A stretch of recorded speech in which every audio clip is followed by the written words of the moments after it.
ನೋಡಿ ಫ್ರೆಂಡ್ಸ್, ಎಷ್ಟು ಚೆನ್ನಾಗಿ ಬಂದಿದೆ. ಈ ಥರ ತರ್ತರಿಯಾಗಿ ಮಾಡ್ಕೋಬೇಕು. ನೋಡಿ ಚೆನ್ನಾಗಿ ಬಂದಿದೆ. ಹಾಗೇನೆ ಹೇಗೆ ಮಾಡೋದು ಅಂತ ನೋಡೋಣ ಬನ್ನಿ ಫ್ರೆಂಡ್ಸ್. ಇಡ್ಲಿಗೆ, ದೋಸೆಗೆ, ಅನ್ನಕ್ಕೆ ಎಲ್ಲದಕ್ಕೂ ಆಗುತ್ತೆ ಫ್ರೆಂಡ್ಸ್. ರುಚಿಯಾಗಿರುವಂತಹ idli powder recipe. Hi friends, ನಮಸ್ಕಾರ. ನಾನು ಚೆನ್ನಾಗಿದ್ದೀನಿ, ನೀವು ಚೆನ್ನಾಗಿದ್ದೀರಾ ಅಂದ್ಕೊತೀನಿ ಫ್ರೆಂಡ್ಸ್. ನೋಡಿ, ಇವತ್ತು ರೆಸಿಪಿ ಬಂದು ನುಗ್ಗೆ ಸೊಪ್ಪು ಚಟ್ನಿ ಪೌಡರು ಮಾಡ್ಕೋಬೋದು, ಇಡ್ಲಿ ಪೌಡರು ಅಂತಾರೆ ಅದನ್ನ. ನೋಡಿ ಏನೇನು ಬೇಕು ಅಂತ ನೋಡೋಣ ಬನ್ನಿ. ನೋಡಿ, ಉದ್ದಿನಬೇಳೆ ಒಂದು 1/4 kg ತೊಗೊಂಡಿದ್ದೀನಿ. ಹಾಗೆಯೇ ನುಗ್ಗೆ ಸೊಪ್ಪು ಒಂದು ಬಟ್ಲು ತೊಗೊಂಡಿದ್ದೀನಿ. ವಾಶ್ ಮಾಡಿ ಡ್ರೈ ಮಾಡಿ ಇಟ್ಕೊಂಡಿದ್ದೀನಿ ಫ್ರೆಂಡ್ಸ್.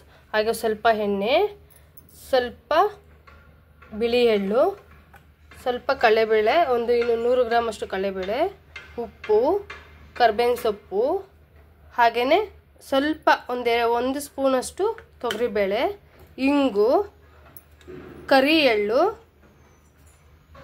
ಖಾರಕ್ಕೆ ತಕ್ಕನಾಗೆ ಮೆಣಸಿನ್ಕಾಯಿ ಫ್ರೆಂಡ್ಸ್. ಹೇಗೆ ಮಾಡೋದು ಅಂತ ನೋಡೋಣ ಬನ್ನಿ. ಹಾಗೆಯೇ ರೋಸ್ಟ್ ಮಾಡಬೇಕು.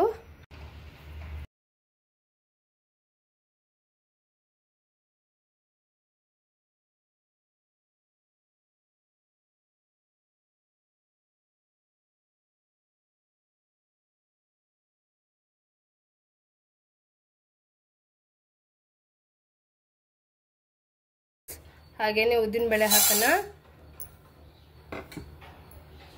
ಚೆನ್ನಾಗಿ ಫ್ರೈ ಮಾಡ್ಕೊಬೇಕು. ಕಂದು ಬಣ್ಣ ಬರಬೇಕು, ಆ ಥರ ಹುರ್ಕೊಬೇಕು ಫ್ರೆಂಡ್ಸ್. ಇವಾಗ ಕಂದು ಬಣ್ಣಕ್ಕೆ ತಿರುಗಿದೆ ಇದು. ಈ ಥರ ಒಂದೇ ಥರ ಹುರ್ಕೋಬೇಕು. ಒಂದು ಪ್ಲೇಟ್ಗೆ ತೆಗೆದು ಹಾಕ್ಕೊಳ್ಳೋಣ. ಈಗ ಕಡಲೆಬೇಳೆ ಹಾಕ್ಕೊಳ್ಳೋಣ. ಕಡಲೆಬೇಳೆನು ಹಾಗೇನೆ ಕಂದು ಬಣ್ಣಗೆ ಬರೋ ತನಕ ಹುರ್ಕೊಳ್ಳೋಣ. ಸ್ಪೂನು ತೊಗರಿಬೇಳೆ ಹಾಕ್ಕೊಳ್ಳೋಣ.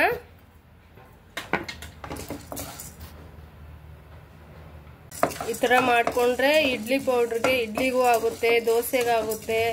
ಹಾಗೇನೆ ಬಿಸಿ ಬಿಸಿ ಅನ್ನಕ್ಕೆ ತುಪ್ಪ ಹಾಕ್ಕೊಂಡು ಇಡ್ಲಿ ಪೌಡ್ರ್ ಹಾಕ್ಕೊಂಡು ತಿಂದರೆ ತುಂಬ ಟೇಸ್ಟಿಯಾಗಿರುತ್ತೆ ಫ್ರೆಂಡ್ಸ್. ಒಂದು ಟೈಮ್ ಟ್ರೈ ಮಾಡಿ, ನೀವು ನೋಡಿ ಹೇಗಿದೆ ಅಂತ ನನಗೂ ಸ್ವಲ್ಪ ಕಮೆಂಟ್ ಸೆಕ್ಷನಲ್ಲಿ ಕಮೆಂಟ್ ಮಾಡಿ.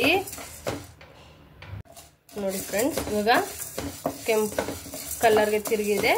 ಇವಾಗ ತೆಗೆದು ಹಾಕ್ಕೊಳ್ಳೋಣ ಬನ್ನಿ. ಇವಾಗ ಎಳ್ಳು ಹಾಕೋಣ. ಎಳ್ಳು ಹಾಕಿ ಅದೇ ಥರ ಹುರ್ಕೊಳ್ಳೋಣ. ಇದು ಸಿಟಪಟ ಅಂತ ಸಿಡಿಬೇಕು, ಅಷ್ಟು ಸಾಕು. ತುಂಬ ಉರ್ಸ್ಬಾರ್ದು,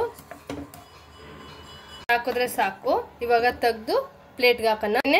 ಕಪ್ಪೆಳ್ಳುನು ಹಾಕೋಣ, ಹುರ್ಕೊಳ್ಳೋಣ. ಹಾಗೇನೆ ಚಿಟಪಟ ಅಂತ ಇದು ಅದೇ ಥರ ಹುರ್ಕೋಬೇಕು. ಇದು ಆಗಿದೆ ಫ್ರೆಂಡ್ಸ್.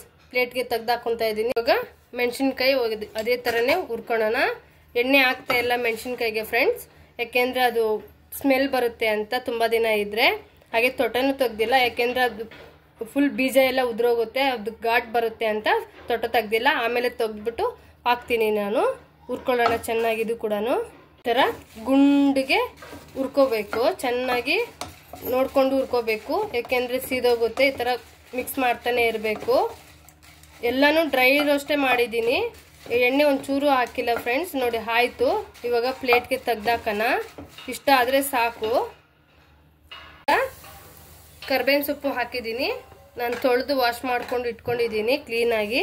ಇದನ್ನೂ ಸಹ ಚೆನ್ನಾಗಿ ಡ್ರೈ ಆಗೋ ಥರ ಹುರ್ಕೊಳ್ಳೋಣ. ನಮ್ಮ ಗಿಡದ್ದೇ ಫ್ರೆಂಡ್ಸ್ ಇದು. ಇವಾಗ ಕಿತ್ಕೊಂಡ್ಬಂದಿದ್ದೀನಿ ಫ್ರೆಶ್ ಆಗಿ. ಕೈ ಆಡಿಸ್ತಾನೆ ಇರಬೇಕು ಫ್ರೆಂಡ್ಸ್. ಇದು ತುಂಬಾ ಟೇಸ್ಟಿಯಾಗಿರುತ್ತೆ. ನಾನು ಸ್ವಲ್ಪ ಖಾರ ಕಮ್ಮಿನೂ ಹಾಕ್ತಾ ಇದ್ದೀನಿ. ನಮ್ಮ ಮನೆಯಲ್ಲಿ ತಿನ್ನಲ್ಲ ಫ್ರೆಂಡ್ಸ್, ನೀವು ನೋಡಿಕೊಂಡು ಹಾಕ್ಕೊಳ್ಬೋದು ಫ್ರೆಂಡ್ಸ್. ನೋಡಿ ಈ ಥರ ಸೌಂಡ್ ಬರಬೇಕು. ಇವಾಗ ತೆಗ್ದಾಕೋಣ. ಆಗಿದೆ. ನುಗ್ಗೆ ಸೊಪ್ಪು ಹಾಕಿ ಸ್ವಲ್ಪ ಡ್ರೈ ಆಗಿ ಫ್ರೈ ಮಾಡ್ಕೊಳ್ಳೋಣ. ಇದು ಕೂಡ ಇದು ಆಗಿದೆ ಫ್ರೆಂಡ್ಸ್. ಸ್ವಲ್ಪ ಹುರಿದ್ರೆ ಸಾಕು. ಇವಾಗ ಪ್ಲೇಟ್ಗೆ ತೆಗ್ದಾಕೋಣ. ಸ್ವಲ್ಪ ಹಿಂಗೆ ಹಾಕೋಣ. ಹಾಗೆ ಒಂದು ಸ್ವಲ್ಪ ಉಪ್ಪು ಹಾಕೋಣ ಟೇಸ್ಟ್ಗೆ ತಗ್ನಾಗೆ. ಇದಕ್ಕೆ ಹುಣಸೆ ಹಣ್ಣು ಹಾಕ್ಬೋದು, ಬೆಳ್ಳುಳ್ಳಿ ಹಾಕ್ಬೋದು, ನಾನು ಏನೂ ಹಾಕ್ತಾ ಇಲ್ಲ ಫ್ರೆಂಡ್ಸ್, ಬೆಲ್ಲನೂ ಹಾಕ್ಬೋದು. ನಾನು ಇಷ್ಟು ಮಾತ್ರಕ್ಕೆ ಮಾಡ್ತಾ ಇದ್ದೀನಿ ಅಷ್ಟೇನೆ.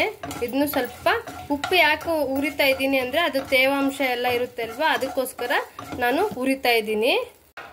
ಇದು ಆಗಿದೆ, ತೆಗಿಯೋಣ.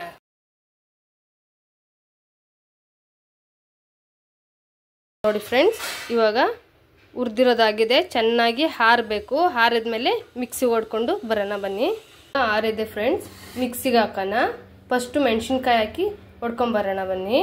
ಮೆಣಸಿನ್ಕಾಯಿ ಹೊಡ್ಕೊಂಬಂದಿರೋದಾಗಿದೆ ನೋಡಿ. ಈ ಥರ ಇವಾಗ ಮಿಕ್ಸಿಗೆ ಚೆನ್ನಾಗಿ ತರ್ತರಿಯಾಗಿ ಹೊಡ್ಕೊಬರೋಣ ಬನ್ನಿ. ಈಗ ಹೊಡ್ಕೊಂಬಂದಿರೋದಾಗಿದೆ ನೋಡಿ ಫ್ರೆಂಡ್ಸ್. ಚಟ್ನಿ ಪುಡಿ ರೆಡಿಯಾಗಿದೆ. ಅನ್ನಕ್ಕೆ, ಇಡ್ಲಿಗೆ, ದೋಸೆಗೆ, ಚಪಾತಿಗೆ ಎಲ್ಲದಕ್ಕೂ ಆಗುತ್ತೆ ಫ್ರೆಂಡ್ಸ್ ಒಂದೇ ಚಟ್ನಿ ಪೌಡರು. ನುಗ್ಗೆ ಸೊಪ್ಪು, ಕರ್ಬೇವಿನ ಸೊಪ್ಪು ಚಟ್ನಿ ಪೌಡರು ಹೇಗೆ ಮಾಡೋದಂತ ನೋಡೋಣ ಬನ್ನಿ ಫ್ರೆಂಡ್ಸ್. ಈ ವಿಡಿಯೋ ಇಷ್ಟ ಆದರೆ ಲೈಕ್ ಮಾಡಿ, ಶೇರ್ ಮಾಡಿ, ಸಬ್ಸ್ಕ್ರೈಬ್ ಮಾಡಿ, ಕಮೆಂಟ್ ಮಾಡಿ, ಸಪೋರ್ಟ್ ಮಾಡಿ ಫ್ರೆಂಡ್ಸ್. ಈ ವಿಡಿಯೋ ನೋಡೋದಕ್ಕಾಗಿ ಧನ್ಯವಾದಗಳು.